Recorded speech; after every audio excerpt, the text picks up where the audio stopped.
so excited for him this year, man. You just feel like that win is just any moment now. Second Lundial last season opens his account for 2024.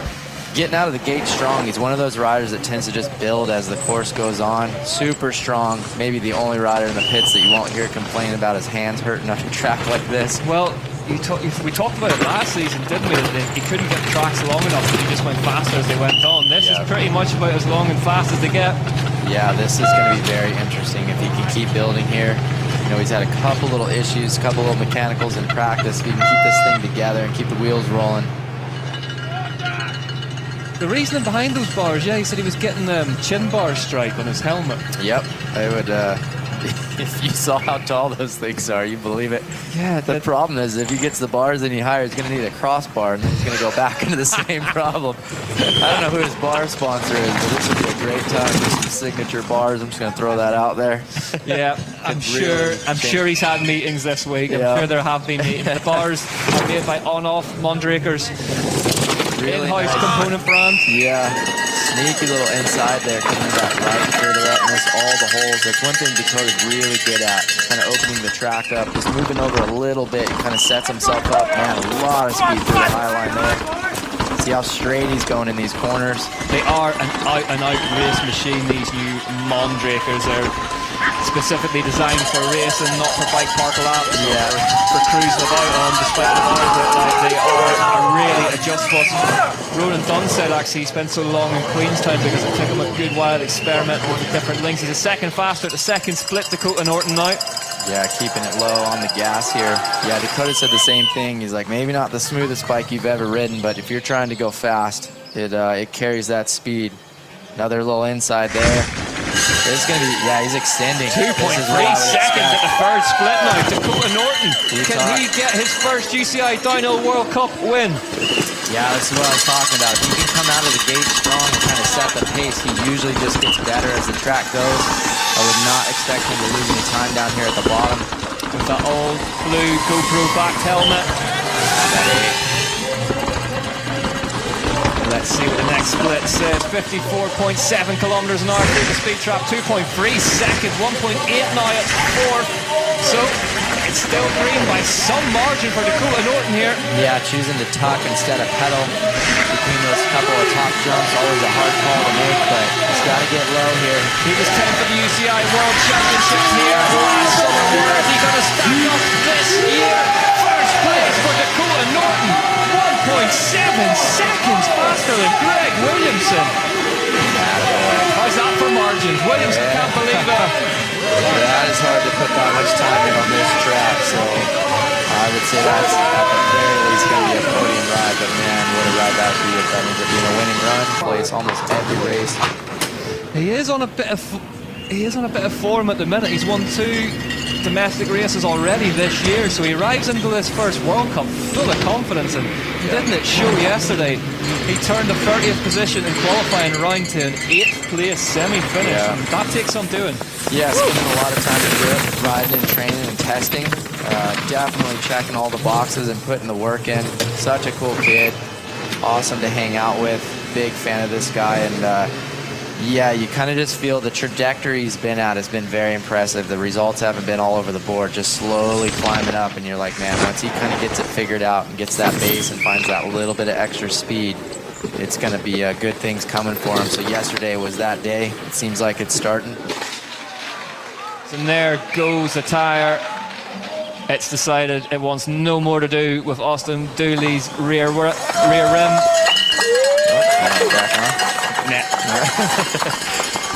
Yeah, it's a tough one to swallow. Yeah, like we were talking about, I think the rain that came in yesterday, the track was really starting to come apart at the start of qualifiers yesterday. Then the rain came, and this track's a little better when you get a little bit of moisture on it. Kind of holds the gravel together. Fort William, on its 19th international appearance, is finding a way to demolish them. It's always been this way. It's always been this tough in Fort William. Yeah. Luke Meyer-Smith, Australian national champion. Stymied last season, broke a collarbone, but he's back this year, and he wants so much more from it. Won an EDR World Cup early doors in Tasmania. Can he get one on the big bike? Yeah, what a ride from him yesterday, man. You can see it just going for it out of the gate. He knows. When you get up there, yo, that was nice. Hopping those braking bumps into that turn. He had a real breakout ride here back in 2022 when he got a 9th on board a Propian, the Ben Reed squad. He was 18th at the Worlds last summer, but was still kind of on the comeback trail from injury. And big, fast, really physically strong. Yeah. Could be his day today. Yeah, you can see it. I mean, he's charging. No resting over here. He's taking pedals everywhere.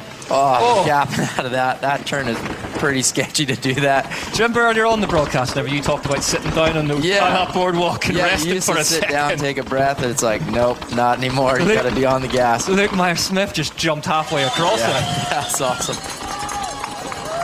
Luke's just kind of choosing to run the main as fast as he can. Jumps cleanly across those routes, goes low in that turn, makes it work for him, then spit. Oh, goes right and just went slightly too high. Man. That's a big impact from Luke Meyer-Smith.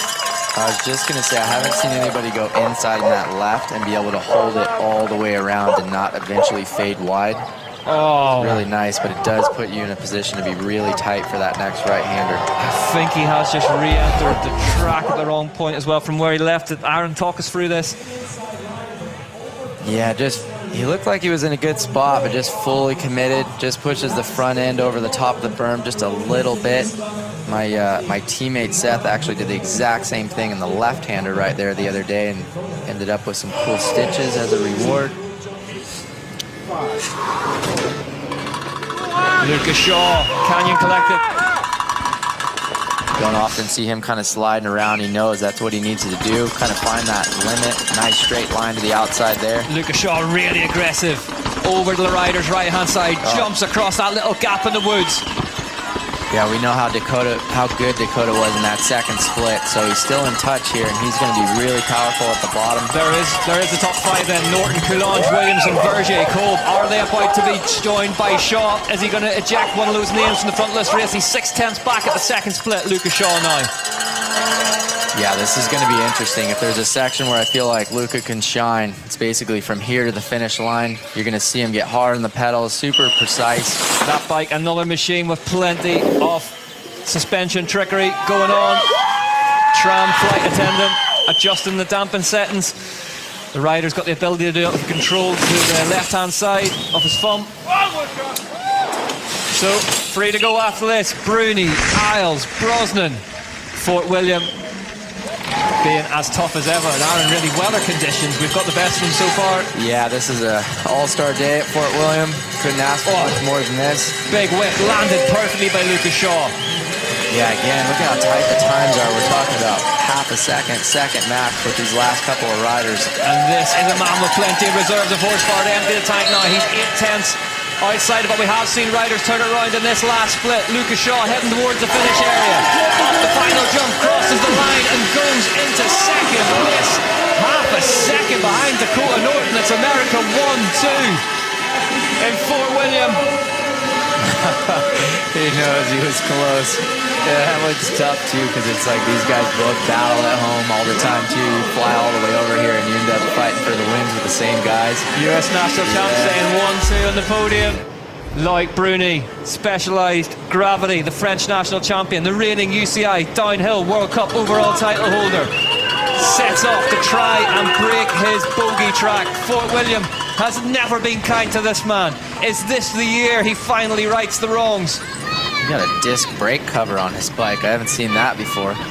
They never stop tinkering with this Specialized prototype, and everything they seem to be doing seems to be working so far. Bruni, absolutely superb through there. Yeah, that's looking really good. Yeah, Loic looked comfortable all weekend on the right lines. Just, I don't know, it seems to me like he's kind of figured it out.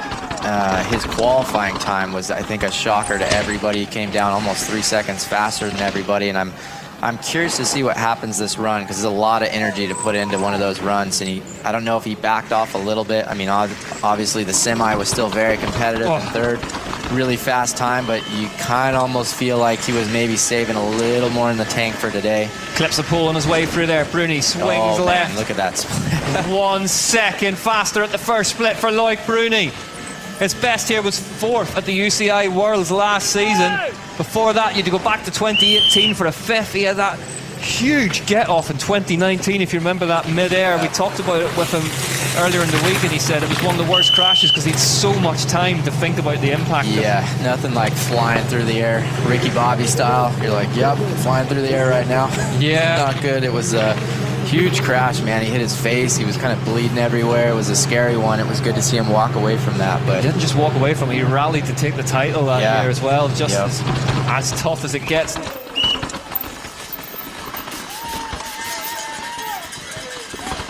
That is 2.7 seconds faster for Loic Bruni. That is a lot of time on this track. 158 beats per minute, 6 times a UCI Downhill World Champion. Last year was his 3rd World Cup overall title, and what a way to start this season. 2.7 seconds up with the second split in Fort William. Yeah, it is very hard to pick this run apart and find something he's doing wrong. Bruni. Seems like the bike's working well. He's just spot on, his lines everywhere. When he and that Specialized start clicking together, he kind of skims through stuff. Yeah. You never see him sort of get impacted by the holes he's travelling over. Top 3 at the minute, Dakota Norton, Lucas Shaw, Benoit Coulon. That looks all set to change if this run keeps going the way it's going. Yeah, and he has a history at the bottom. I don't know if it's that bike. He's got lockouts or... 2.5 now, so he's dropped 2/10. Yeah, whatever they do, he finds time at the bottom of tracks. That thing goes really quick. He's super efficient. You'll see him staying low here, nice and tucked in. Multiple suspension modes on that bike, so he will have a setup for these jumps to stiffen things up to carry the maximum speed. He just needs to get the wheels set down the right place and get on the pedals. 165 beats per minute now. Bruni now heads down towards the line. There's not much more he can do apart from this final jump. Is Loic Bruni gonna go into the hot seat? Bruni takes the lead by 3 seconds from Dakota Norton. That is how you start a title defense. Loic Bruni punches the air. He's not done it that often in Fort William. That one felt good. Yeah, what a run. Wow. Finn Isles. Oh, he's pushing hard already. Pushing extremely hard up there, Finn Isles. Oh, just blowing the dirt off the track. You see it, these top couple of guys, they know it's like you cannot rest, you cannot give any time away from the first pedal stroke out of the gate. You've got to be all in. This man's teammate, Loic Bruni, has made an incredible statement of intent at the start of the 32nd UCI Downhill World Cup season.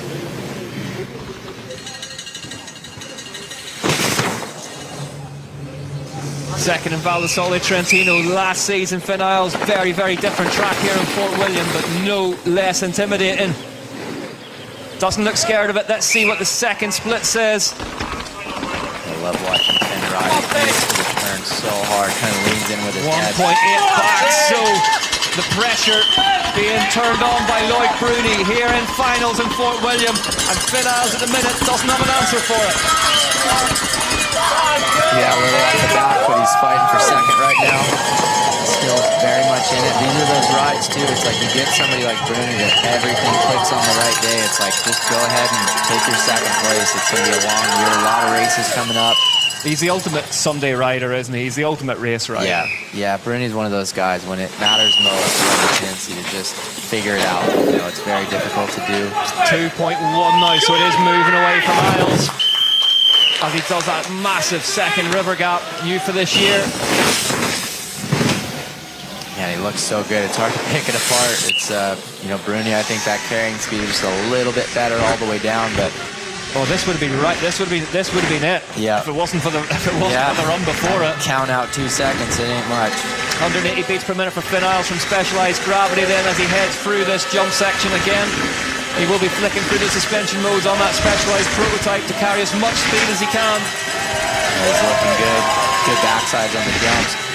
One off the riders to beat this season, but you just get the feeling that he mightn't have got enough in the tank to beat his teammate today. Finn Isles crosses the line and goes into second place. It's a Specialized Gravity 1-2 as things stand with only one rider left at the top. Left at the top, and it's this man, Troy Brosnan. Yeah, so efficient on the bike. You'll see it very rare does he ever put a wheel out of place. Very tidy on the bike, really good on the pedals.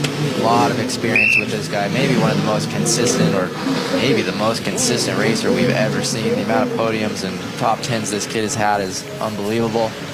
He's just kind of been caught between generations, and I don't have to look too far beside me or somebody in the commentary booth. He's kind of been caught between those big dominant figures in the sport, hasn't he? Yeah, I think for Troy it was, I think early on when we were teammates, he was so fast and he'd have some mistakes and he kind of toned it back a little bit.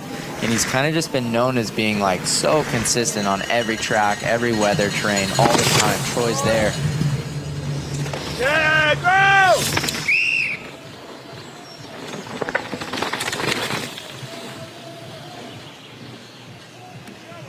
Troy Brosnan then.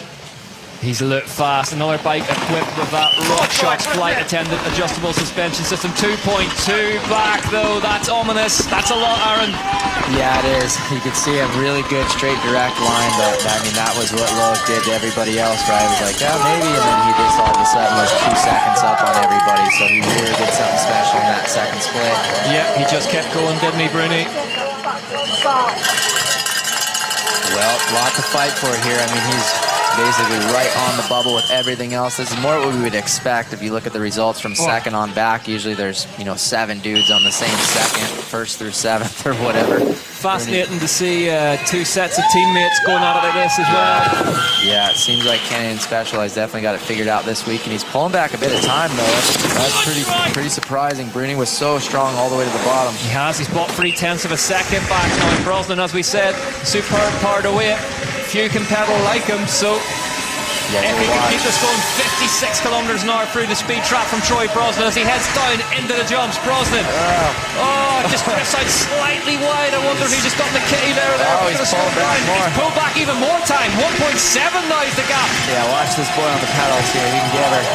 Brosnan, tasting blood. Heads down towards the finish line. Is it going to be enough to beat Loic Bruni here today? Troy Brosnan going for a victory 10 years apart. Troy Brosnan goes second in Fort William. Loic Bruni wins the opening UCI Downhill World Cup of the season at a track that has never been kind to him. Bruni puts a few ghosts to bed with that one. Finn Isles has to settle for third. Troy Brosnan's got past him in second. What a result that is. Bruni, victorious in Fort William. Celebrates ahead of Brosnan, Isles, Norton and Shaw, your top 5.